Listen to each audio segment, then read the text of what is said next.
Madam Speaker. The President of the United States.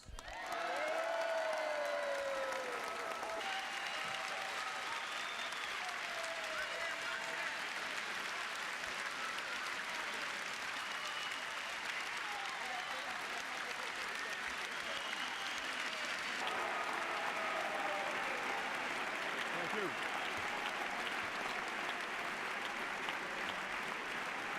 I am not the first president to take up this cause, but I am determined to be the last.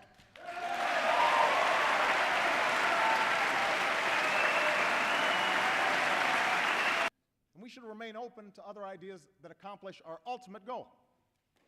It has now been nearly a century since Theodore Roosevelt first called for health care reform.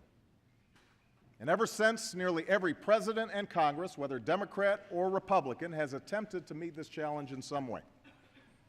A bill for comprehensive health reform was first introduced by John Dingell Senior in 1943. 65 years later, his son continues to introduce that same bill at the beginning of each session.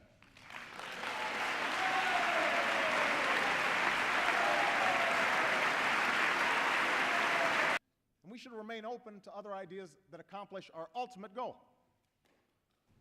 We are the only democracy, the only advanced democracy on earth, the only wealthy nation that allows such hardship for millions of its people. There are now more than 30 million American citizens who cannot get coverage. In just a 2-year period, 1 in every 3 Americans goes without health care coverage at some point. And every day, 14,000 Americans lose their coverage. In other words, it can happen to anyone.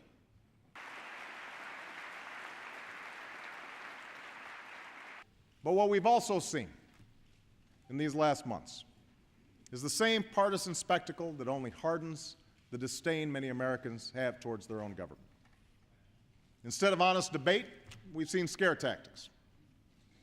Some have dug into unyielding ideological camps that offer no hope of compromise. Too many have used this as an opportunity to score short-term political points, even if it robs the country of our opportunity to solve a long-term challenge. And out of this blizzard of charges and countercharges, confusion has reigned. Well, the time for bickering is over. The time for games has passed. Now is the season for action. Offer their workers health care or chip in to help cover the cost of their workers. And while there remains some significant details to be ironed out, I believe a broad consensus exists for the aspects of the plan I just outlined. Consumer protections for those with insurance, an exchange that allows individuals and small businesses to purchase affordable coverage, and a requirement that people who can afford insurance get insurance.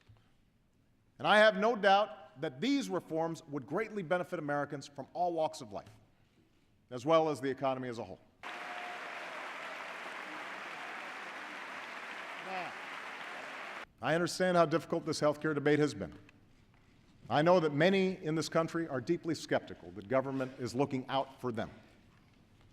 I understand that the politically safe move would be to kick the can further down the road, to defer reform 1 more year, or 1 more election, or 1 more term.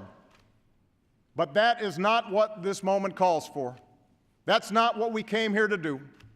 We did not come to fear the future. We came here to shape it. I still believe we can act, even when it's hard.